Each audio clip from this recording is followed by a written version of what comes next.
आरज़ू आए दिल घर में चाहूं।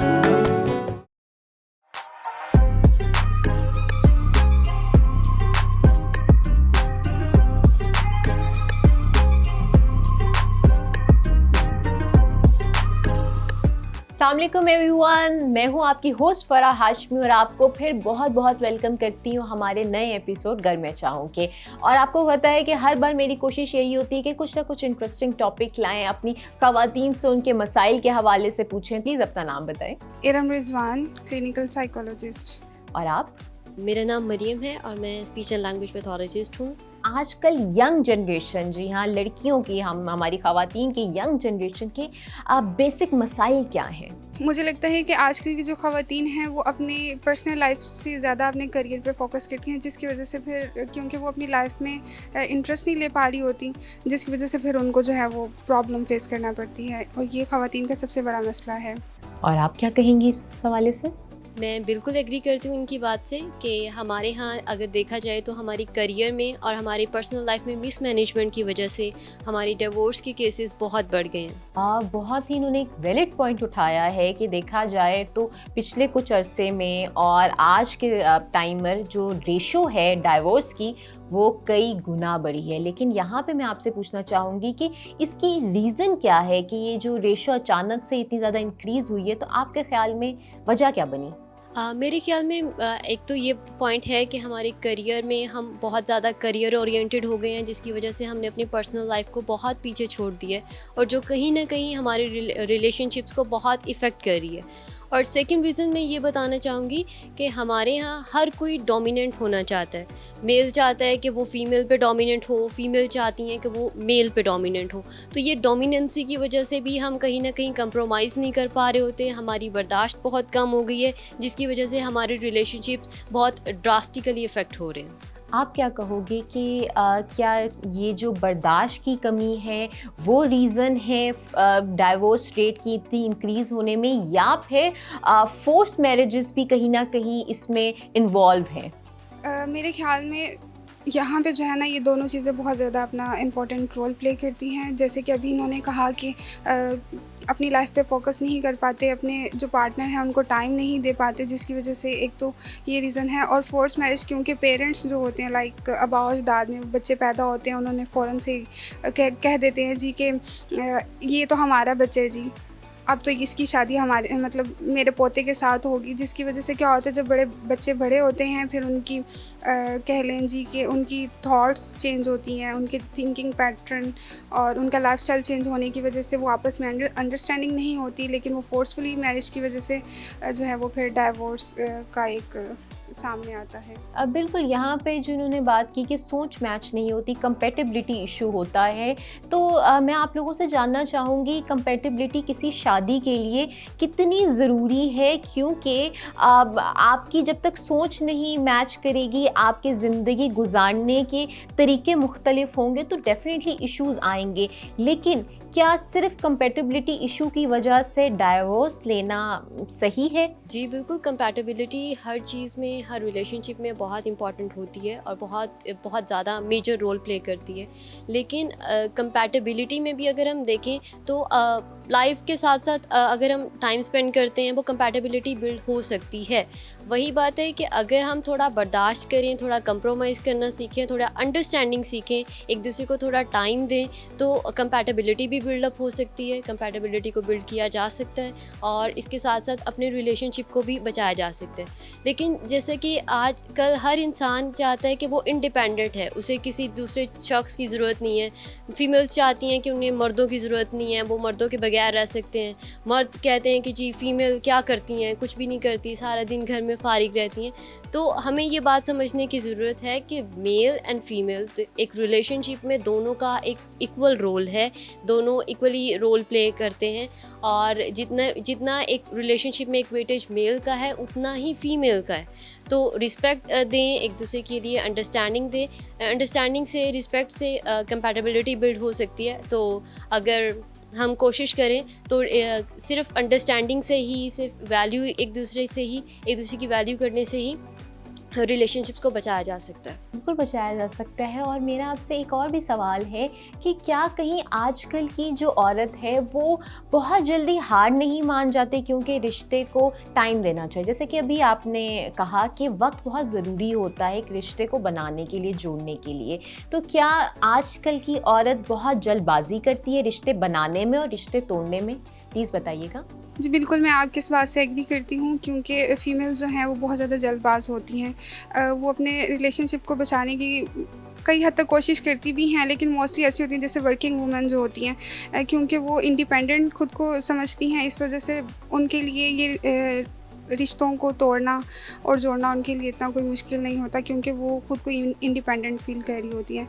दैट्स वाई वो फिर बहुत ज़्यादा जल्दबाजी में जो है अपने ये डिसीजन ले लेती है। बिल्कुल, ये बात भी एक वैलिड रीज़न इन्होंने बताई, लेकिन एक बहुत सोचने वाली बात ये है कि आज से अगर हम अपने वालिदैन के ज़माने की बात करें, ज़्यादा दूर नहीं जाते, तो बहुत लंबे लंबे साल तक रिश्ते चलते थे और एक बहुत मज़बूत रिश्ते होते थे। ऐसी हरगिज़ बात नहीं है कि वहाँ पर झगड़े लड़ाइयाँ नहीं होती थी, लेकिन रिश्तों को संभाल के रखना, चाहे वो शौहर की तरफ से हो या बीवी की तरफ से, वो इक्वली एफर्ट दी जाती थी।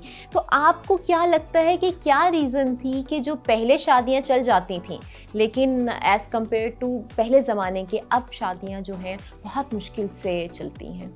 उसकी रीज़न ये है कि जो पहले शादियाँ होती थी, उसमें जो पेरेंट्स होते थे वो अपने बच्चों को सपोर्ट करते थे। लाइक अगर झगड़ा हो गया तो अगर कोई बेटी जो है नाराज़ होकर घर आ गई तो उन्होंने उनको यही चीज़ गाइड करते थे कि बच्चे वही तुम्हारा घर है, तुमने वहीं पे रहना है, तुमने वहीं पे अपनी सारी ज़िंदगी गुजारनी है, अब जो भी है वही तुम्हारा घर है। लेकिन अब का वक्त कुछ इस तरह से है कि पेरेंट्स कहते हैं कि अगर इसने तुम्हें कुछ कहा भी है ना तो तुम आ जाओ, हम तुम्हें संभाल लेंगे। तो जिसकी वजह से एक ये भी रीज़न है डाइवोर्स की, क्योंकि पेरेंट्स जो हैं वो बेसिकली खुद अपने बच्चों को इस मामले में सपोर्ट कर रहे होते हैं।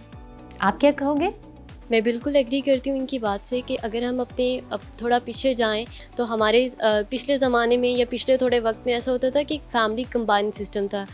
जो बच्चे थे वो रिश्तों की कदर समझते थे, वो समझते थे कि रिश्ते कैसे बनते हैं, उनको कैसे जोड़ा जाता है। अगर रिश्ते में कहीं ख़राबी आ जाती है तो उन्होंने वो सीखा होता है कि अच्छा या कोई ख़राबी आ गई है, कोई लड़ाई झगड़ा आ गया है तो उसे मिल बैठ के कैसे रिजॉल्व करना है। अगर हम आज के ज़माने में देखें तो आजकल हमारी फैमिलीज़ न्यूक्लियर हो चुकी हैं कि बच्चों पे बहुत ज़्यादा इन्फ्लुएंस आता है। अगर मामा और बाबा की लड़ाई हो जाती है, मामा और बाबा में कोई बहस हो जाती है, मामा अलग रूम में चली जाती हैं, बाबा अलग रूम में चले जाते हैं, 2-2 3-3 दिन बात नहीं होती, तो बच्चों के सामने वो एक रिलेशनशिप का वो वेटेज नहीं रहा जो थोड़े पिछले ज़माने में हमारे वालिदैन में हुआ करता था।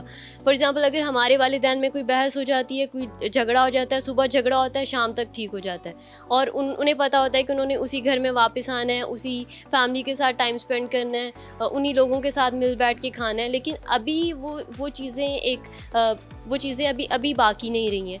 तो अभी अगर हमारे बच्चे हैं तो वो न्यूक्लियर फैमिली की वजह से वो बस अपने पेरेंट्स के क्लैश देख के वो बहुत उनके सामने रिलेशनशिप्स की वो वेटेज नहीं है जो हमारे पेरेंट्स के लिए रिलेशनशिप्स की थी। बिल्कुल, मैं एग्री करती हूँ कि आजकल वो कदर जो है अब वो शायद कहीं ना कहीं कम पड़ गई है। लेकिन एक बहुत कॉमन क्वेश्चन हर किसी के दिमाग में आता है कि शादी की सही उम्र क्या है, लड़की की शादी की। तो उसमें मैं आपसे ज़रूर जानना चाहूँगी कि आपके नज़दीक आइडियल एज क्या होती है एक लड़की के लिए शादी? ऐसी एज जिसमें एक इंसान इस काबिल हो चुका है, इतना मैच्योर हो चुका है कि उसे पता चल गया है कि अब वो एक रिलेशनशिप में जाने वाला है और उसके साथ बहुत सारी लाइफ्स और बहुत सारे फर्दर रिलेशनशिप्स एसोसिएट होंगे।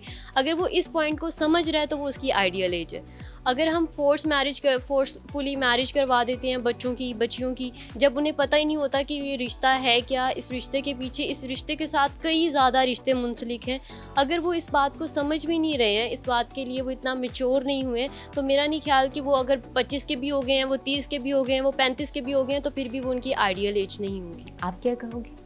ओके, मैं इनकी बात से बिल्कुल एग्री करती हूँ, लेकिन मेरे नज़दीक जो शादी की आइडियल एज है वो उस वक्त स्टार्ट होती है जब आप मेंटली खुद को प्रिपेयर करते हो कि जी बिल्कुल आप जो है, मैं इस चीज़ के लिए एग्री हूँ और मेरी शादी हो जानी चाहिए और मैं अपने इस रिलेशनशिप को, इसके साथ मौजूदा बाकी जितने भी रिलेशनशिप हैं मैं उनको साथ लेकर चल सकती हूँ। लेकिन जब एक इंसान इस एबल ही नहीं है, जब उसकी इतनी थिंकिंग ही नहीं है कि कौन सा रिश्ता किस तरह से उसने निभाना है और किस तरीके से उसने सबको साथ लेकर चलना है, तो यही बेसिकली रीज़न्स हैं कि जहाँ पे जब तक आप मेंटली प्रिपेयर नहीं होते तब तक आपको शादी नहीं करनी चाहिए। लेकिन अगर देखा जाए इस्लामिक पॉइंट ऑफ व्यू से तो वैसे तो कहा जाता है जी कि जब एक लड़की बालिग हो जाए तो आपको जो है उसकी शादी कर देनी चाहिए। लेकिन अब क्योंकि हालात ऐसा चेंज हो है, गए हालात चेंज हो गए हैं, लोगों की थिंकिंग चेंज हो गई है, जिसकी वजह से लोग अब जो है वो अपने करियर पर ज़्यादा फोकस करते हैं और वो इस साइड पे आते ही नहीं हैं कि जब तक हम स्टेबल ना हो जाएं अपनी लाइफ में, हम अभी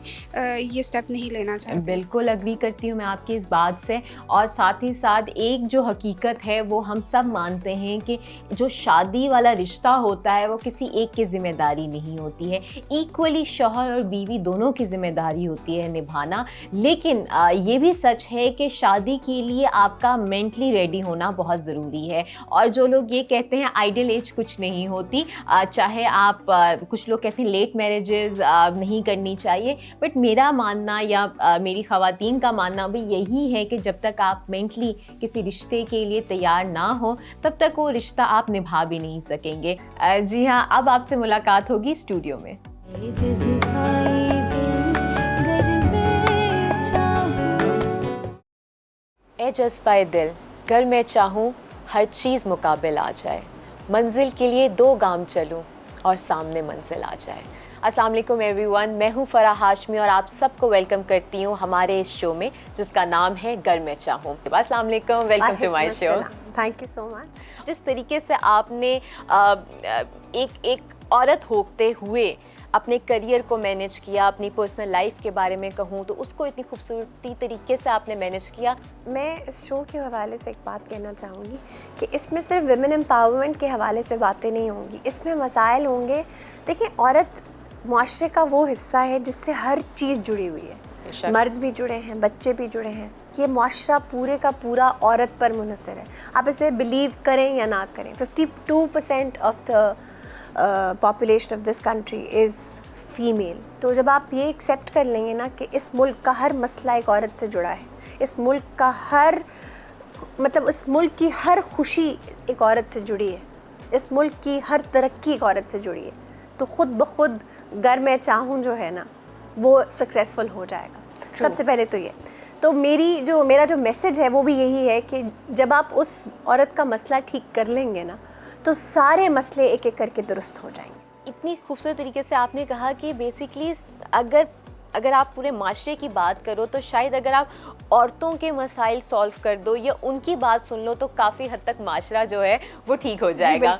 तो इसी बात पे हम आज के टॉपिक की तरफ आयशा चलते हैं। और आज का टॉपिक बेसिकली हमारे माशरे में अर्ली मैरिजेस और तलाक का जो रुझान है, अगर देखा जाए 2017 से लेके 2022 तक हर साल जो रेट है वो बढ़ता जा रहा है। बचपन से जब बच्चा या बच्ची या बच्चा पैदा होता है तो हम ये सोच लेते हैं कि खाला के घर इसकी शादी करनी है, फूफो के घर शादी करनी है। तो आई थिंक वो जो माइंड सेट है ना उसमें मेरे ख्याल से वो प्रॉब्लम कॉज। अच्छा, ज़बरदस्ती की शादी या अपनी मर्जी की शादी ना करने देना ये भी एक वजह है, या मर्जी की शादी या रजामंदी ना पूछना या इजाज़त ना देना, ये भी एक वजह बनी है इस किस्म के रिबेलियस एटीट्यूड की कि अच्छा अब जब शादी हो गई है तब तो मैं अपनी मर्ज़ी कर सकती हूँ ना, तो मैं अपनी मर्ज़ी करूँगी, फिर मैं नहीं मानूंगी अपनी खामद की बात, फिर मैं नहीं करूँगी क्योंकि मैं तो अब इंडिपेंडेंट हूँ।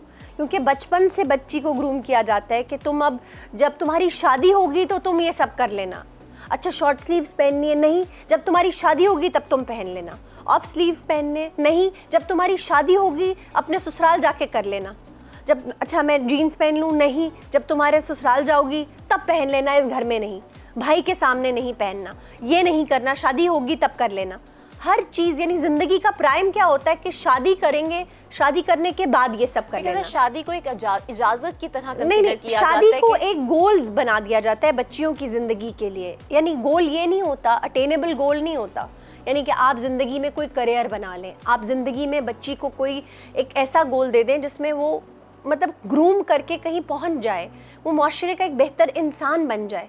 उसकी ज़िंदगी में एक मर्द को पाना है, और क्योंकि वो मर्द एक मतलब एक गोल की तरह होता है, वो कभी पाया नहीं जा सकता, क्योंकि वो भी एक इंसान है ना, उसकी भी चॉइसेस चेंज होती रहती हैं। वो आप खुशबू लगा के, मेकअप लगा कर मिलते हैं अच्छे तरीके से, शादी में आप एक रश में मिलते हैं 600-700 लोगों की उसमें मौजूदगी में। फोटोग्राफर कहता है यूँ हंसिए, आप हंसते हैं, यूँ साथ बैठ जाइए, आप बड़े अच्छे लग रहे होते हैं, आपको एक दूसरे की प्रेजेंस बड़ी भा रही होती है। और वो 4-5 दिन का इवेंट होता है, आपको एक दूसरे से मतलब मसनूई सी मोहब्बत भी हो जाती है उस तरह की, आपको नई नई सी हर चीज़ लग रही होती है, बेडशीट भी खूबसूरत होती है, पर्दा भी नया होता है, हर चीज़ नई नई होती है। लेकिन जब शादी के दिन गुजर जाते हैं, फिर तौलिया भी पुराना लगता है, जूते भी गीले नज़र आने शुरू हो जाते हैं, जुराबें भी पुरानी लगती हैं, इसी तरह बेगम भी पुरानी नज़र आती है, और हस्बैंड भी पुराना नज़र आना शुरू हो जाता है, क्योंकि उसमें नई चीज़ कोई नहीं होती। इंसान आहिस्ता आहिस्ता अपनी असलियत पे आ जाते हैं। आयशा, आपको नहीं लगता कि लड़कियों की एक्सपेक्टेशन ज़्यादा होती हैं? मैं ये समझती हूँ कि हमें ग्रूम करने की ज़रूरत होती है दोनों को, लड़का और लड़की दोनों को, कि शादी एक ऑन गोइंग इंस्टीट्यूशन है, जैसे ज़िंदगी है। ज़िंदगी में भी उतार चढ़ाव हैं, शादी में भी उतार चढ़ाव हैं। ये ज़रूरी नहीं है कि जैसे मौसम कभी अनप्रडिक्टेबल हो जाता है, कभी बहुत गर्मी हो जाती है। हम हमेशा से सुना करते थे पीटीवी पर कि बालाई इलाकों में बर्फ़बारी होगी। क्या हमेशा होती थी बालाई इलाकों में बर्फ़बारी? नहीं होती थी। तो ज़रूरी थोड़ी है कि मौसम की तरह हमेशा बर्फ़बारी ही होगी। तो ज़िंदगी भी मौसम की तरह है, कभी छाँव, कभी धूप, कभी बारिश, कभी ठंड, कभी गर्मी, कभी फील्स लाइक 51 है और कभी फील्स लाइक 23 है। तो ज़िंदगी को ज़िंदगी की तरह लें।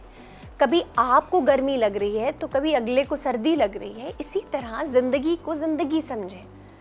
आपका मूड कभी अच्छा नहीं है तो अगला बर्दाश्त करेगा, और कभी अगले का मूड बुरा है तो आप बर्दाश्त करें। ऐसे नहीं हो सकता कि आप बर्दाश्त ना करें और अगला आपको बर्दाश्त करे, और ये भी नहीं हो सकता कि आप बर्दाश्त किए चले जाएं और अगला बर्दाश्त ना करें। सो ये एक गिव एंड टेक है। बिल्कुल सही कहा जैसे आपने। हर रिश्ता होता है, दोस्ती भी गिव एंड टेक है। यानी आप इससे ज़्यादा क्या समझते हैं कि आप हर ज़िंदगी का जो, यानी आप जानवर भी पालते हैं ना, तो वो आपसे प्यार तब करता है जब आप उसे खाना डालते हैं, वो आपके पास आता है। आप उसे मुंह लगाना छोड़ दें, वो भी आपके पास आना छोड़ देते हैं। Definitely efforts, mutual you efforts बहुत हैव टू ज़रूरी है। Make an effort in everything. अब शादी का प्रॉब्लम क्या है कि हम कहते हैं कि बच्चा पैदा कर दिया है तो ये हमने एहसान किया है, एहसान अजीम कर दिया है। भाई नहीं, ऐसा नहीं है। आपने वो बच्चा अपनी मर्जी से पैदा किया, it's a product of your marriage. आपकी मर्जी थी, आपने पैदा किया है, अब आप उसे पालें, ये आपकी रिस्पॉन्सिबिलिटी है, दोनों माँ बाप की। किसी की तरफ मत उछालें कि ये तुम्हारी वजह से हुआ है। नहीं भाई, आपकी भी रजामंदी थी उसमें। सो प्लीज़ डू नॉट, मतलब आप यू कैन नॉट जस्ट अपने कंधे उठा के आप ये नहीं कह सकते कि तुम संभालो और मैं नहीं संभालूंगी या मैं नहीं संभालूंगा। आई नो पीपल जिन्होंने अपने बच्चे, माएँ भी ऐसी और खावंद भी ऐसे, जिन्होंने शादीशुदा होते हुए अपने बच्चे कूड़ेदान के पास छोड़ दिए क्योंकि उनकी अपनी बेगमात से या अपने खामनों से नाचाकी चल रही थी। उस बेचारे बच्चे का या बच्ची का क्या कसूर था कि आपने उसे उठा के कूड़ेदान के पास छोड़ दिया? Marriages break because people are not tolerant. Unfortunately हम अपनी ज़िंदगी में इतने सेल्फिश हो चुके हैं कि हम सोचना ही नहीं चाहते किसी और के बारे में। तो आपको नहीं लगता, जैसे हमने इंटरव्यू में भी देखा कि एक रीज़न और बताई गई, वो है अंडरस्टैंडिंग की कमी, कंपैटिबिलिटी इशू। बिल्कुल। तो उस पे आप क्या कहेंगे कि ये इसको कैसे सॉल्व किया जाए? बिकॉज शादी से पहले तो हमारे पास इतना वक्त नहीं होता कि हम 1-2 साल लगाएं अंडरस्टैंडिंग डेवलप करने में। अग्रीड। अच्छा, पंजाबी है ना हम, मैं तो पंजाबी हूँ, तो मैं पंजाबी की मिसाल देती हूँ। या रा पे जाने थे या वाह पे जाने, इंसान एक दूसरे का, मियाँ बीवी खास तौर पे एक दूसरे का लिबास होते हैं। जब आप एक दूसरे का लिबास हैं तो एक दूसरे से कोई शर्म नहीं है, फिर पीछे क्या रह जाता है? देखिए, औलाद इंसान को बुढ़ापे में छोड़ देती है, अपनी अपनी ज़िंदगी में मसरूफ़ हो जाती है। मियाँ बीवी वो वाहिद रिश्ता है जो इंसान एंड तक लेके चलता है। गॉड फॉरबिड अगर कोई एक आध अल्लाह के पास चला जाए तो वो दैट्स अनदर थिंग, लेकिन आप एंड तक चलते हो एक दूसरे के साथ, नहीं ख़त्म होता। आप अपने पेरेंट्स के साथ चलते हो जितना चल सकते हो, लेकिन आप अपना जो घरौंदा अलग बनाते ही बनाते हो, घोंसला अलग बनाते ही बनाते हो। तो वो जो मियाँ बीवी हैं, वो जो एक गाड़ी के दो पहिए हैं, उन्होंने चलना ही चलना है till the end of their life. अगर आप ये नहीं समझते और अगर आप ये समझते हो कि 4 पैसे आप कमाने के बाद आप इंडिपेंडेंट वुमन या इंडिपेंडेंट मैन हो जाओगे, तो then that story ends before it even begins. Agreed Ayesha. अब जो एक बहुत ही पुराना सवाल है लेकिन बहुत ज़रूरी सवाल पूछिए। होता है कि सही उम्र क्या है शादी की, और ये सवाल मैंने हमारी ख़वातीन से भी पूछा, आपने देखा उनके जवाब, लेकिन मैं आपसे जानना चाहती हूँ कि बलूगत की क्या एज है, क्या वो बच्चा मेंटली रेडी है, क्या वो पढ़ाई की तरफ राग़िब नहीं है। अगर वो पढ़ाई की तरफ राग़िब नहीं है और वो ज़िंदगी में कोई करियर फॉलो नहीं करना चाहता, तो बेहतर है उसकी शादी कर दी जाए। सवाल वहीं आता है, आप ज़िंदगी में क्या चाहते हैं? Are you motivated enough to give yourself a chance? आप ज़िंदगी में अपने आप को वो चांस देना चाहते हैं या नहीं? अगेन सवाल मेरा वहाँ आता है, क्या राइट एज है, क्या नहीं है। ये बहसें ना ड्राइंग रूम से निकल कर जब आप सड़कों पर जाते हैं, हकीकतें क्या हैं उनको देखें। जिन बच्चियों की डिवोर्सेस होती हैं, आप कभी उन शेल्टर होम्स में जाएं जहाँ पर ये बच्चियाँ रह रही हैं, उनका बस नहीं चलता वो किस तरह वापस जाके उन्हीं अब्यूसिव होम्स में रह लें, अपने खामदों के हाथों गालियाँ खाएं, मारें खाएं, वो फिर उन्हीं के साथ रह लें। क्योंकि फैक्ट ये है कि जो घर का शेल्टर है ना, वो गवर्नमेंट के बनाए हुए शेल्टर से कई गुना बेहतर है, क्योंकि बाहर की दुनिया जो है ना वो भयानक है। Believe me, I am not saying कि abusive household is better than the world outside. What I am saying is कि हमने ये माशरा इतना घिनौना बना दिया है कि वो जो घर में जानवर रखा हुआ है ना, वो फिर भी बेहतर लगता है बाहर के जानवरों से। We need to correct this world outside, to correct हमारा जो फैब्रिक ऑफ सोशल वर्ल्ड है उससे, और वो सिर्फ औरतें कर सकती हैं। आप, मैं और ये जो बच्चियां अब आने वाली हैं वो, और वो सिर्फ हमारे इस प्रोग्राम के वसातत से होगा। क्योंकि जब तक हम ये सोच नहीं रखेंगे कि शादी चलानी है इसी आदमी के साथ, इसको ही सही पटरी पर लाना है, उसके साथ ही कम्युनिकेट करना है, उस ही के साथ ज़िंदगी गुजारनी है, उसके अगेंस्ट नहीं खड़े होना, उसी को समझाना है, और ये शादी चल सकती है अच्छे तरीके से, इसी में खुशी ढूंढनी है। क्योंकि there is always a lightning and a silver lining at the end of this road। अगर हम ये सोच कर चलेंगे ना कि इस सड़क के एंड पे एक खड्डा है और मैंने उसमें गिर जाना है, तो बेशक खड्डा ना भी हो, आप गिर ज़रूर जाएंगे। आयशा सॉरी, एक बार फिर आपको इंटरप्ट करिए क्योंकि अब फिर से हुआ जाता है वक्त एक ब्रेक का। आपसे मुलाकात करेंगे इस छोटे से ब्रेक के बाद। ये जज़्बाए दिल गर मैं चाहूं।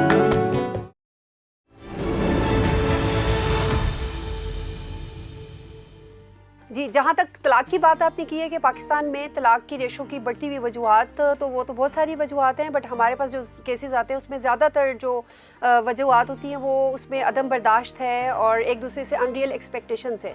अगर इस पे काम किया जाए, एक दूसरे को बर्दाश्त किया जाए और अनरियल एक्सपेक्टेशंस को ख़त्म किया जाए, तो काफ़ी हद तक तलाक की जो रेशो है इसको कम किया जा सकता है। इसके अलावा भी बहुत सारी वजूहात हैं, जैसे कम उम्र में शादी का होना, या बहुत से लोगों की एक्सपेक्टेशंस होती हैं कि हमारी शादी पढ़ी लिखी लड़की से हो, डॉक्टर हो या इंजीनियर हो, लेकिन जैसे ही शादी होती है उनको काम करने से रोक दिया जाता है। तो इस तरह की बहुत सी वजूहात हैं जो शादी के बाद डिवोर्स की तरफ जाती हैं। जी, जहाँ तक अवामिल की बात है कि ऐसे कौन से अवामिल हैं जो छोटी सी चपकलिश को तलाक तक ले जाते हैं, तो जैसे मैंने आपसे डिस्कस किया है, अदम बर्दाश्त है, अनरियल एक्सपेक्टेशंस हैं, इनके साथ साथ फैमिली मेम्बर्स की इन्वॉल्वमेंट है। जो मियाँ बीवी का रिश्ता है वो आपस में रिजॉल्व करने की बजाय जब बाहर के लोगों को इन्वॉल्व किया जाता है तो बात ज़्यादा ख़राब होती है। तो छोटी छोटी बातों को आपस में बैठ के तय कर लेना चाहिए, और जहाँ पे बात नज़र आए कि वो बिगड़ रही है तो उसको फैमिली के बड़ों के साथ या कंसिलिएशन के थ्रू या यूनियन काउंसिल के थ्रू रिजॉल्व किया जा सकता है, बजाय इस चीज़ के बात को कोर्ट तक लेके जाएँ या डिवोर्स तक लेके जाएँ। उसको छोटे लेवल पे ही डिस्कस करके या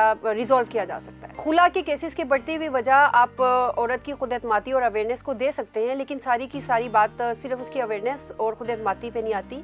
ये बात ठीक है कि अवेयरनेस से खुद एतमादी आती है और आपको अपने राइट्स का पता चलता है, लेकिन इसकी और भी बहुत सारी वजूहात हैं, जैसे कि निकाह के वक्त शोहर जो है वो तलाक का हक अगर ख़ातून को दे देता है, एक तो या तो ख़ातून वो तलाक का हक इस्तेमाल करती है, अदरवाइज़ काफ़ी सारी सिचुएशंस है जिसमें उसको कोर्ट की तरफ रुजू करना पड़ता है खुला के लिए। और खुला के लिए और भी बहुत सी रीज़न्स हैं जो कि हमारा मज़हब भी हमें देता है और कानून में भी बताई गई हैं, जैसे जिनमें कि फैक्टर्स हैं, अगर 7 साल के लिए शोहर को सज़ा हो गई है, शोहर का कंडक्ट अच्छा नहीं है, मेंटेनेंस नहीं देता, उसका रवैया इस काबिल आपके लिए काबिल बर्दाश्त नहीं है, ही इज़ इम्पोर्टेंट, या वो मैट्रिमोनियल जो रिक्वायरमेंट्स हैं आपकी ख़वातीन की वो पूरी नहीं कर सकता, वो गुमशुदा है, या आपको मजहबी जो आपकी प्रैक्टिसेस हैं उनसे रोकता है, या आपको ऐसे काम करने से कहता है जो आपको अखलाकियात से दूर करता है, या फिर ऐसी चीज़ें जो आपको गाली गलौज करना, पब्लिक प्लेसेस पे आपको इंसल्ट करना।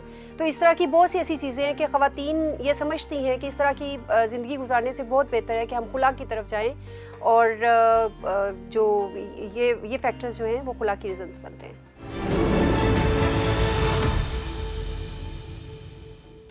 आयशा, ये सवाल बहुत इम्पॉर्टेंट है और मैं चाहूँगी कि आप अपने नज़रिए से बताएं कि आपके नज़दीक जो सक्सेस रेट है शादियों का, वो क्या अरेंज मैरिजेस में ज़्यादा है या लव मैरिज में? पहले तो ये बताएं सक्सेस क्या होती है, मैरिज की सक्सेस को डिफ़ाइन कर दें ताकि फिर मैं आपको जवाब दूँ इसका। मेरे ख्याल से मेरे नज़दीक, because right now I am unmarried, लेकिन मैं समझती हूँ कि जहाँ पे आपको अपने पार्टनर से शिकवे और शिकायतें कम हो, मेरे लिए वो सक्सेस मैरिज है। अच्छा, सक्सेस लोग नापते हैं सालों से, मैं नापती हूँ खुशियों से। अच्छा आयशा, एक और सवाल पैदा होता है, क्या फाइनेंशियली इंडिपेंडेंसी भी एक रीज़न है इस डाइवोर्स रेट के बढ़ने में? बिल्कुल, देखें मैं इसको इस तरह कहूँगी कि ये एक रीज़न नहीं है, लेकिन एक जिसे कहते हैं ना, एक रास्ता बना लेता है।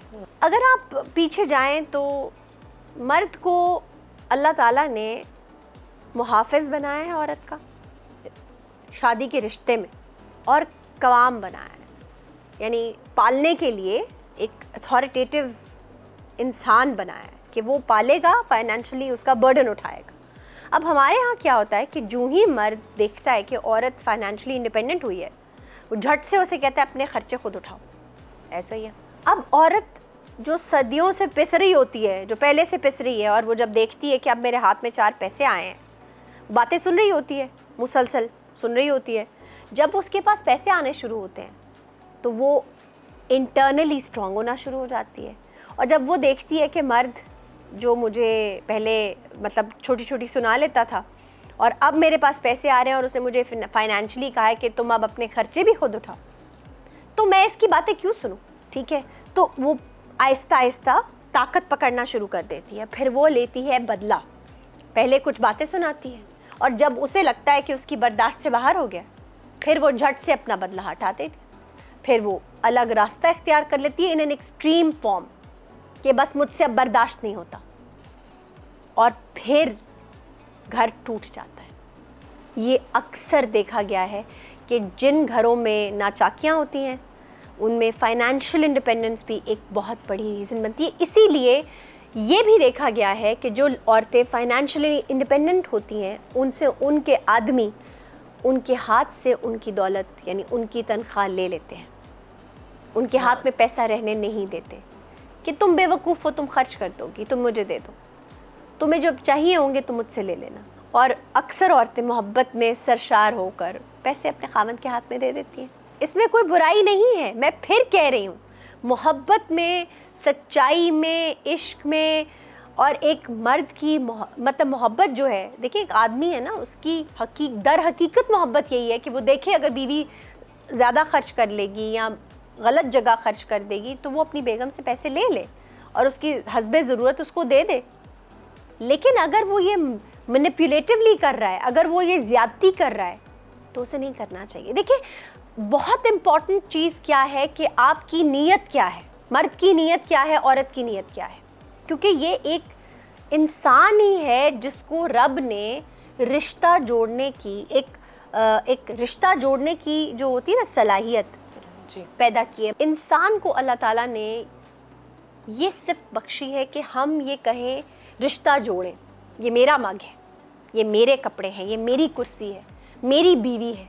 किसी और मखलूक को, किसी और जानवर को, हैवान को ये चीज़ नहीं अता की अल्लाह ने। यानी वो कहीं पे भी सो जाते हैं, वो किसी भी चीज़ को अपना लेते हैं, हम नहीं करते। ओनरशिप है, हमें ओनरशिप नहीं है ना, हमें दी गई है ओनरशिप। मेरी माँ है, उसकी बीवी है, मेरी बहन है, मेरा कपड़ा है, मेरा मग है, ये मुझे चाहिए है। तो जब ओनरशिप है, ओनरशिप आती है, तो फिर ओनरशिप के साथ क्या है, रिस्पॉन्सिबिलिटी भी है। फिर उसके साथ आपको खड़े भी होना है, आपको जिम्मेदारी भी लेनी है। आपको सिर्फ ये वो मीठा मीठा हप हप और कड़वा कड़वा अख्तू नहीं हो सकता है कि आप ये कहें कि जो मेरी मर्जी का नहीं है मुझे नहीं चाहिए। No, then you have to stand by and take responsibility of it. Farah, इंसानों को अल्लाह ताला ने ग्रोहों में पैदा किया है। हम ना एक दूसरे पर डिपेंडेंट हैं।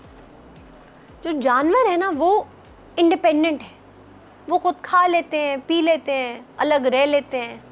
हमें माँ भी चाहिए, हमें बाप भी चाहिए, हमें दोस्त भी चाहिए रोने के लिए, हमें बहनें भी चाहिए, हमें हर वक्त किसी रिश्ते की ज़रूरत। तो इंसान जो है ना, वो जो अंग्रेज़ी में कहा जाता है ना, we are social animal, we are. हम नहीं रह सकते अकेले, जानवर रह सकते हैं क्योंकि उन्हें अल्लाह ने बनाया ही ऐसे है। ट्रू, बिल्कुल सही कहा आपने आयशा। लेकिन अब जो सवाल आता है वो ये आता है कि इस्लाम जो है हमारा, वो क्या हुक्म देता है बीवी के हक़ में भी और शौहर के हक़ में, उनकी ज़िम्मेदारियों के बारे में क्या हुक्म देता है? देखिए, मैं कोई बहुत मुस्तनद वो तो नहीं हूँ, लेकिन जितना मैं समझती हूँ कि हमारे रब का हुक्म है, हमारा रब ये कहता है, किसी का दिल दुखाने के लिए नहीं कहता। उसने बड़े डिफाइंड रोल्स दिए हैं, मर्द के लिए, औरत के लिए, घर वालों के लिए। वो ये नहीं कहता कि जाओ जाके ससुराल की खिदमत करो, वो कहता है अपने माँ बाप की खिदमत करो। कुरान में कहीं नहीं है कि अपने ससुराल की खिदमत करो। कुरान माँ के लिए माँ का जिक्र करता है, बाप का जिक्र करता है, बेटे का जिक्र करता है, बेटी का जिक्र करता है, बहन भाइयों के हक़ का जिक्र करता है। That's it. तो जब उसने आपको कह दिया, यानी यहाँ तक कह दिया कि अगर आपकी बीवी अपने बच्चे को दूध ना पिलाना चाहे तो उसे फोर्स मत करो। जा सकता। अगर वो घर का काम ना करना चाहे तो उसे ज़बरदस्ती मत करो। अगर वो आपसे उजरत मांगे तो उसे दे दो। इतनी तो उसने आसानी कर दी है आपके लिए। लेकिन वो ये भी तो कहते हैं अल्लाह ताला कि मुझे तलाक का लफ्ज़ जो है वो शदीद नापसंद है। तो फिर ना, तो इम्पोर्टेंस कितनी है? बिल्कुल है, लेकिन वो ये भी नहीं कहता कि जबरन ज़िंदगी गुजारो। वो ये भी औरत को हक़ देता है कि एक ज़बान से जाके खड़ी हो जाए अदालत में और कहे कि मुझे खुला चाहिए, तो आप अदालत में कोई उससे पूछ नहीं सकता बीबी तुम खुला लेने क्यों आई हो। उसे खुला खड़े पैर मिलना है। मर्द को फिर 3 तलाक़ें देनी पड़ती हैं, औरत जाके खुला मांगे उसे उसी वक्त खुला मिलता है। ये हमारे यहाँ का प्रोसेस है कि जिसे चक्कर पे चक्कर लगाने पड़ते हैं। हमारे अल्लाह का ये निज़ाम नहीं है। So we need to actually rethink ये बहुत सारी चीज़ें। और मैं एक बड़ी लिबरल औरत हूँ इस मामले में, और मैं जब बोलूँगी तो फिर वो कहते हैं कि बोला कहता है मैं बोलाऊँगा तो तुसी कहोगे बोलता है, तो मैं नहीं बोलूँगी। ऐसी नहीं कहेंगे। लेकिन क्योंकि आपकी बातें जो है ना बहुत सारी औरतें सुन रही हैं जिनकी शादीशुदा ज़िंदगी में बहुत मसाइल हैं, शायद आपकी इन बातों से वो मोटिवेट। अच्छा, मैं एक छोटा सा मैसेज देना चाहूँगी। आपकी ज़िंदगी में जो मसाइल हैं वो सिर्फ आपने हल करने हैं। आपकी वालदा आपकी ज़िंदगी में आपके मसले हल नहीं कर सकती, क्योंकि आप अपने जूतों में खुद खड़ी हैं। हाँ, अगर आप उन्हें फ़ोन करके अपने मसले बताएंगी, वो सिर्फ परेशान होंगी। वो जो हल आपको बताएंगी वो आपके लिए कारआमद नहीं है, क्योंकि वो उनके मसलों के हल हैं, आपके मसलों के हल नहीं हैं। अपने मसलों के हल आपने खुद निकालने हैं। अपने मसलों के हल खुद निकालना सीखें, क्योंकि परिंदे को जब घोंसले से माँ धक्का देती है तब वो उड़ना सीखता है। अगर वो उसे खुद उड़ना सिखाएगी तो वो अपाहिज हो जाता है, कभी उड़ना नहीं सीखता। बहुत शुक्रिया आयशा। और लिटरली ये वो बातें हैं जो हम सुनते आ रहे हैं लेकिन हम इन बातों को समझना नहीं चाहते। मगर मेरी और अपने ऑडियंस से यही रिक्वेस्ट होगी कि वो प्लीज़ आप ये सोचें कि घर आपका है, घर आपने बसाना है और उसके लिए छोटे छोटे कॉम्प्रोमाइज़, छोटी छोटी कोशिशें करने में कोई हर्ज नहीं। खुशियाँ वही हैं आपके इर्द गिर्द। आपने मुस्कुराना है तो मुस्कुराएंगी, आप रोने लगेंगे तो रो पड़ेंगे। यानी आपके बच्चे हैं, वो आपकी तरफ देखते हैं, आप हंसेंगे तो हंस पड़ेंगे, रोएंगी तो रो पड़ेंगे, आपकी मर्जी है। अब हम चलते हैं अपने नेक्स्ट सेगमेंट की तरफ। So thank you so much Ayesha. ये जज़्बाए दिल गर मैं चाहूँ। वेलकम बैक ख़वातीन और हज़रात। घर में चाहूँ कि इस सेगमेंट में हम आपको एक बहुत ही बाहिम्मत खातून से मिलवाते हैं हर बार, और हमारे साथ आज हैं मारिया उस्मान। वेलकम, कैसी हैं आप? बहुत शुक्रिया जी, अल्हम्दुलिल्लाह। ये एक होम बेस्ड बेकर हैं, conduct cooking and baking classes देती हैं, उसके साथ साथ सोशल वर्क करती हैं, मैं नहीं कमज़ोर की मेंबर हैं और एक बेकिंग पेज भी चला रही हैं। ये जो स्क्रीन पर आपको लजीज़ केक्स नज़र आ रहे हैं, ये सब इन्हीं की बदौलत है।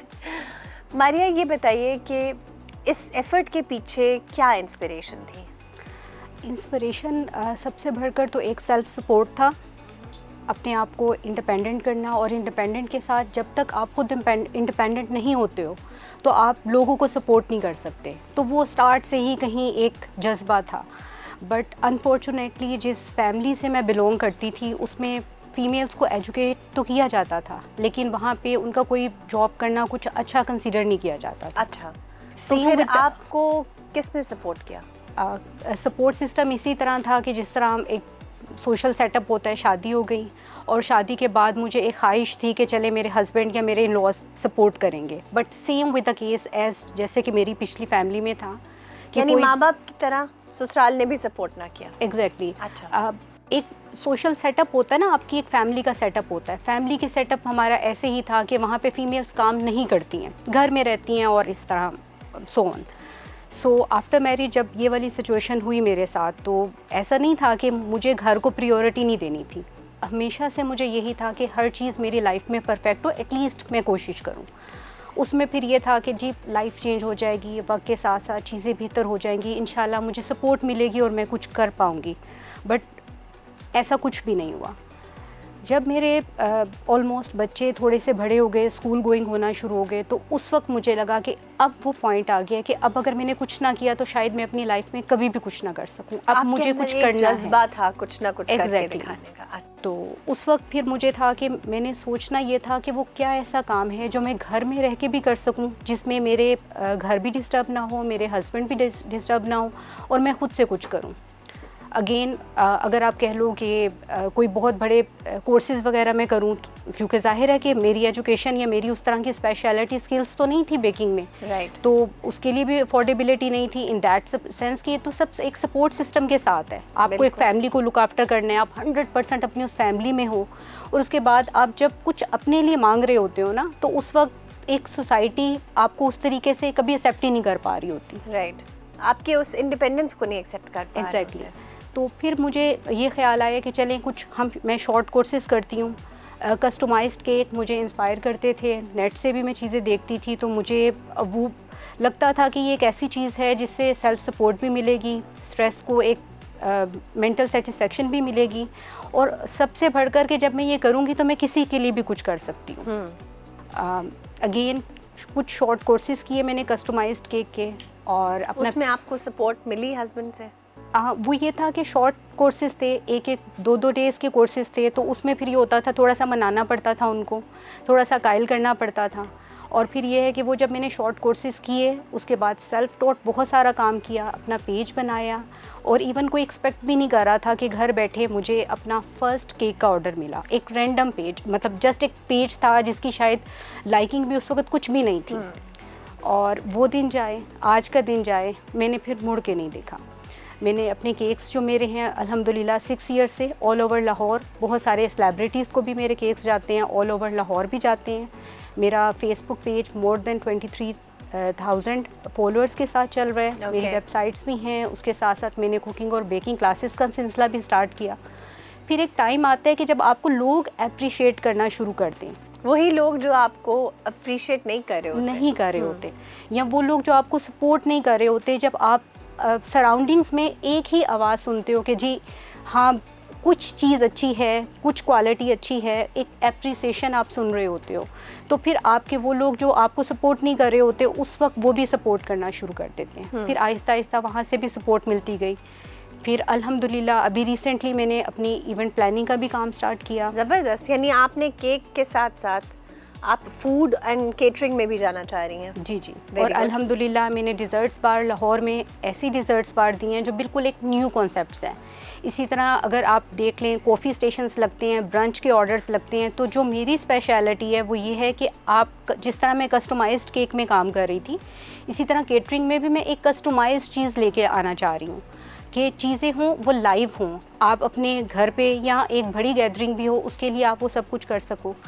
उसके साथ मुझे लगता है कि जो मेरी कामयाबी थी, जो मेरा इतना सफ़र था, उसमें ना सिर्फ मेरी मेहनत थी, मेरी वालदा की बहुत दुआएं हैं। जो मेरी कामयाबी है उसमें ना सिर्फ ये था कि मेरी अनथक मेहनत थी, मेरी जो वालदा हैं उनकी दुआएं थी माशाल्लाह, बल्कि इसके साथ साथ ये था कि वो जो एक था कि चैरिटी वर्क करना है, उसके साइड बाय साइड मैं चैरिटी वर्क करती रही। जो भी मुझे समझ आता रहा मैं अपनी कैपेसिटी के अंदर अपनी क्लासेस की जो इनकम होनी या अपने केक्स की जो इनकम होनी उसको मैं चैरिटी के लिए करती थी।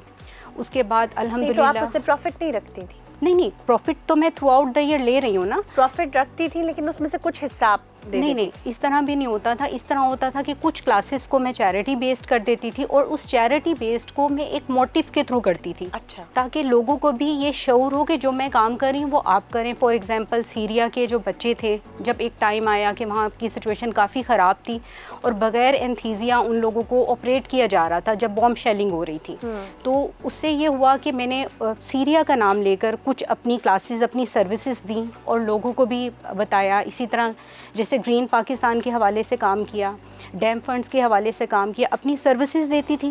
सर्विसेज की जो इनकम होती थी वो मैं वहाँ पे पुट ऑन कर देती थी, इन्वेस्ट कर देती थी, भेज देती थी। एग्जैक्टली।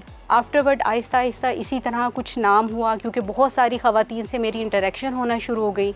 सेम फिर मैंने एक अपने ही एरिया में एक लेडीज़ क्लब बनाया। अच्छा। उस लेडीज़ क्लब का ये फ़ायदा हुआ कि उस वक्त मुझे भी नहीं अंदाज़ा होता था कि हमारी जो ख़वातीन है उसमें इतना पोटेंशियल है।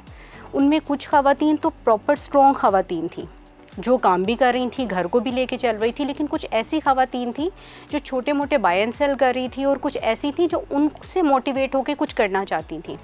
तो आपने फिर उनको लीड किया? अल्हम्दुलिल्लाह, ना सिर्फ उनको लीड किया बल्कि ऐसे है कि अगर किसी को हेल्प चाहिए होती है, कोई मोरल सपोर्ट चाहिए, कुछ उनको तरीक़ेकार चाहिए होता है, तो जो मैंने जिस तरीके से अपनी जर्नी स्टार्ट की है उनको मैं मोटिवेट करती हूँ कि आप इंडिपेंडेंटली भी बहुत कुछ कर सकते हो। इस चीज़ को एक्सक्यूज़ नहीं बनाना कि आप कमज़ोर हो, आपकी फैमिली आपको सपोर्ट नहीं कर रही है या आपके इन लॉज आपको सपोर्ट नहीं करें। हाँ, आप अपनी बाउंड्रीज़ में रहें। इसका हरगिज़ ये मतलब नहीं है कि आप अपने घर को ख़राब करें या अपनी फैमिली को टाइम ना दें। आप उनको टाइम देते हुए भी अपनी इन चीज़ों को लेके चल सकते हो। एक सख्त सवाल करूँगी, हस्बैंड ने भी सपोर्ट नहीं किया आपको? देखें, हस्बैंड के सिनेरियो ये था कि उन्होंने कभी मुझे डिस्करेज नहीं किया, लेकिन पॉइंट होता है ना कि हर हस्बैंड में इतनी क्वालिटी नहीं होती कि वो जैसे अभी आप इन लॉज की बात कर रही थी कि वो स्टैंड ले सकें, तो वो स्टैंड नहीं लेते थे। लेकिन फिर एक वो टाइम आया कि जब कस्टमाइज्ड उनके लिए चीज़ें होती थी, जैसे उनके ऑफिस में उनके बर्थडेज़ केक जाते थे तो हर बंदा कहता था कि जी भाभी का काम बहुत अच्छा, या भाभी इतनी टैलेंटेड, या भाभी का जो फ्लेवर्स हैं वो बहुत अच्छे। तो वहाँ से जब वो देखते थे तो उनको फीलिंग होती थी कि हाँ बस कुछ स्पेशल है। फिर अल्हम्दुलिल्लाह वक्त गुज़रता गया, उनकी सपोर्ट मेरे साथ आती रही और अल्हम्दुलिल्लाह अब वो मेरे साथ हैं और मुझे सपोर्ट करते हैं। That's लेकिन मेरी कोशिश ये होती है कि देखिए जो मैंने अपना जर्नी किया ना, जिन स्ट्रगल्स को साथ लेके मैंने जर्नी किया, तो मेरी कोशिश यही होती है कि मैं इंडिपेंडेंटली ही करूं। हाँ, जाहिर है कि मेरे हस्बैंड हैं, मुझे उनकी सपोर्ट अगर चाहिए होती है तो मैं डेफिनेटली लेती हूँ, लेकिन कोशिश मेरी होती है कि जितना मैं खुद से कर सकूँ वो मैं कर रही होती हूँ। अच्छा, अब ये जो लजीज केक्स आपके हमें कस्टमाइज्ड केक्स इस वक्त स्क्रीन पे हमारी ऑडियंस देख रही है जी। इसकी क्रिएशन में, क्रिएटिविटी में सारा आपका अपना प्रोसेस है या किसी को अब अपने साथ अपना हेल्पर बना लिया आपने? देखिए, टाइम टू टाइम है, अगर बड़े ऑर्डर्स होते हैं तो ऑफ कोर्स आपको टीम वर्क को लेके चलना होता तो है। आपके साथ टीम है? हाँ, मेरे साथ टीम, ये भी अल्लाह ताला की मेहरबानी है कि आप जिस फील्ड में जाते हो आपको उस फील्ड के लोग मिल जाते हैं। हमारी प्रॉपर एक होम बेस्ड बेकर बेसमेंट्स की कम्युनिटी है। अच्छा। ऑल ओवर लाहौर भी वो काम कर रही होती है। हम बहुत सारी चीज़ों को वहाँ पे जज कर रहे होते हैं, हम वहाँ पे मीटिंग्स और गैदरिंग कर रहे होते हैं कि अब जैसे रिसेंटली इतनी इन्फ्लेशन हुई है प्राइसेस में, या कुछ इम्पोर्टेड चीज़ें हमें मिलना बंद हो गई हैं, तो हमने उस अब क्या क्राइटेरिया करना है। तो हम सब एक दूसरे की सेल्फ सपोर्ट हैं, क्योंकि जो हमारा ऑनलाइन कस्टमाइज्ड केक वाला काम है ना, वो बेसिकली इन्हीं फीमेल्स हैं, ये घरेलू ख़वातीन हैं जिन्होंने इस मार्केट को ग्रैब किया हुआ है। कितने लोग हैं जो कि ब्रांड से जाकर कस्टमाइज्ड केक ले रहे हैं? नहीं ले रहे। उसका रीज़न क्या है कि हम लोगों ने बिल्कुल क्वालिटी की चीज़ बिल्कुल फ्रेशली प्रिपेयर करके देनी है, जबकि मार्केट में जो लोग बैठे हैं ऑफ कोर्स वो स्लॉट में काम कर रहे हैं, उन्होंने ऑर्डर्स तो बनाने हैं लेकिन उस तरीके से नहीं बनाने के। एक बड़े बल्क में चीज़ बनेगी तो जाहिर है वो पता नहीं कब की पड़ी है। ऑफ कोर्स हमारी जो क्वालिटी होगी हमने अपने हाथ से गुजारी है। लेकिन कस्टमाइज्ड केक्स में तो जब आप कस्टमाइज़ करा रहे होते हैं तो बड़े ब्रांड से भी उनको भी आपके हिसाब से ही कस्टमाइज़ करना पड़ता है। हाँ, उसमें एक चीज़ है कि आप एक नया ब्रांड है तो आप एफर्ट ज़्यादा कर रहे होते हैं। Exactly. आप ज़्यादा कोशिश कर रहे होते हैं। अच्छा, अब ये बताइए कि जो गुडीज़ हमारे सामने नज़र आ रही हैं और इवेंट्स जो आप होस्ट करती हैं या लोगों के लिए डेकोरेट करती हैं, हमारे प्लेटफॉर्म यानी अलिफ के व्यूअर्स के लिए आप क्या स्पेशल डिस्काउंट देंगी ताकि वो हमारे जो इस वक्त स्क्रीन पे नंबर्स दिए गए हैं उसके थ्रू और इंस्टाग्राम के थ्रू जब आपके पास ऑर्डर प्लेस करें तो आप उन्हें क्या डिस्काउंट देंगे? अच्छा, इसमें ऐसे है कि देखें, जो मेरा कस्टमाइज्ड केक का काम है वो तो ऐसे है कि जैसे आप समझें एक ब्रांड है, एक जैसे कोई ब्रांडेड क्लोथ्स पहनता है या डिज़ाइनर क्लोथ्स पहनता है, समझें कि एक आप आसान अल्फाज में कह लें कि ये एक अमीरों का शौक़ है ये बेसिकली। लेकिन जो मेरी कुकिंग एंड बेकिंग क्लासेस हैं उसके हवाले से मैं चाहती हूँ कि वो एक ऐसी चीज़ें हैं जिसमें लोगों को, ख़वातीन को घर बैठे एक हुनर मिलेगा कि वो घर बैठी कुछ ऐसी प्रोडक्ट्स बना रही हैं कि अगर उनकी एक स्ट्रीट या उनके आसपास की 2-3 स्ट्रीट्स में भी वो अपने क्लाइंट्स बना लेती हैं तो वो अपने घर के साथ साथ इन चीज़ों को भी मैनेज कर सकती हैं। तो वो ख़वातीन जो कि डिज़र्विंग है, जो कि चाह रही हैं किसी तरह की सपोर्ट लेना चाह रही हैं, तो उनके लिए मैं 50% डिस्काउंट अपनी क्लासेस में दूंगी। ले जी, आपको क्लासेस में तो 50% डिस्काउंट मिल गया। आप कस्टमाइज केक में भी दे दीजिए, क्योंकि देखिए इंसान चाहे अमीर हो चाहे गरीब हो, ख्वाहिश तो होती है कि मेरी बर्थडे पर कस्टमाइज्ड केक हो, लेकिन ऑब्वियसली इतना एक्सपेंसिव है कि मतलब एक बहुत बड़ी जो ब्रैकेट है हमारे पॉपुलेशन की, उनकी पहुंच से बहुत दूर है, तो उनके लिए भी कोई ख़ास डिस्काउंट अलिफ के प्लेटफॉर्म से दे दीजिए। फॉर श्योर आपके प्लेटफॉर्म से जो भी आएगा उसके लिए 20% डिस्काउंट है। लीजिए, कस्टमाइज्ड केक्स में भी आप सबको अलिफ के प्लेटफॉर्म से जो नंबर्स नीचे दिए गए हैं, जो इंस्टाग्राम अकाउंट नीचे दिया गया है, इसके थ्रू जब आप ऑर्डर प्लेस करेंगे तो हम मारियाज़ किचन से आपको स्पेशल डिस्काउंट करवाएंगे विच इज़ 20%। आपकी ब्रांड का नाम मारियाज़ किचन है? जी, मारियाज़ केक शॉप है। Cake shop. और बेसिकली इसी केक शॉप के प्लेटफॉर्म से मैं कस्टमाइज़ केक का भी काम कर रही हूँ, कुकिंग बेकिंग की क्लासेस का भी काम कर रही हूँ। और अब तो खैर बहुत ज़्यादा ये इन हो गया। एक टाइम था कि ऑल ओवर लाहौर शायद मैं one of the most frequent classes देने वाली खातून थी। अच्छा। और बस यही है कि इतनी ज़्यादा ख़वातीन से सोशल जब मेरी इंटरेक्शन हुई उस प्लेटफॉर्म पे, तो मुझे जिस चीज़ पे एक अपने फ़ख्र होता है ना, अब मैं जिस मुकाम पे पहुंची हूँ मेरे लिए शायद वो मैटर नहीं कर रहा। मेरे लिए वो चीज़ मैटर कर रही है कि अगर मैं किसी को हेल्प आउट कर रही हूँ, किसी को सोशली हेल्प आउट कर रही हूँ, किसी को मॉरली हेल्प आउट कर रही हूँ। और बहुत सारी ख़वातीन आती थीं जो डिप्रेस होती थी, कुछ फाइनेंशियल इश्यूज़ और कुछ दूसरे इश्यूज़ भी होते थे। हमारी ऑडियंस के लिए हम बातें करते रहेंगे और वक्त चलता रहेगा, लेकिन हमारी ऑडियंस को एक अच्छा सा पैगाम दे दीजिए इस प्लेटफॉर्म के हवाले से कि वो किस तरह अपनी ज़िंदगी को इंडिपेंडेंट बना सकते हैं। ख़वातीन को मेरा पैगाम यही है कि इंडिपेंडेंट होना तो ज़रूरी है, लेकिन आपकी सबसे बढ़कर जो प्रायोरिटी है आपकी फैमिली और आपके बच्चे होने चाहिए। उसके साइड बाय साइड बहुत सारे काम हैं। इवन कि हज़रत खदीजा का अगर हम जिक्र करें तो हज़रत खदीजा इंटरसिटी ट्रेड करती थी घर में रहते हुए। तो ऐसा नहीं है कि औरत कमज़ोर है, अगर कमज़ोर है तो सिर्फ हमारी सोच है। अगर हम ये सोच लें कि हम कमज़ोर नहीं हैं तो हम बहुत कुछ कर सकते हैं, अपनी फैमिली को भी सपोर्ट कर सकते हैं घर में रहते हुए, और अपने आप को भी इंडिपेंडेंट कर सकते हैं। और ऑफ कोर्स जब आप फाइनेंशियली स्ट्रॉन्ग होते हो तो आप अपने बहुत सारे डिसीजंस भी ले सकते हो। तो अगर आप दिल में ये सोचते हो, अपने आप को मजबूत करते हो कि आप कमज़ोर नहीं हो, तो आप वाकई में कमज़ोर नहीं हो, आप बहुत कुछ कर सकते। ठीक कहा इन्होंने कि औरत बिल्कुल कमज़ोर नहीं है, और इसी मोटिव को हम ज़्यादा से ज़्यादा फैलाना चाहते हैं कि औरत कमज़ोर नहीं है, औरत इंडिपेंडेंट है, इमोशनली, फाइनेंशियली, फ़िज़िकली, और हम सब मिलकर, ये पूरा मुआशरा मिलकर, मर्द मिलकर इस मुआशरे के एक दिन औरत को मज़बूत और ताकतवर और इंडिपेंडेंट बना लेंगे। इसी खूबसूरत सेगमेंट के साथ अब मैं चाहूँगी कि हम फ़रा की तरफ बढ़ें। बेशक गर मैं चाहूँ तो हर चीज़ मुकाबिल आ जाए, और ऐसी ख़वातीन ने ये प्रूफ किया है कि वो जो चाहें कर सकती हैं। सिर्फ एक सोच, एक जज्बे की ज़रूरत है। और अगर मैं ये भी कहूँ कि ये ख़वातीन ही तो असल में हमारी मिसाल है, जो मिसाल कायम करती हैं कि चाहे रास्ता कितना ही मुश्किल क्यों ना हो, अगर जज्बा मजबूत है तो हर चीज़ पॉसिबल है।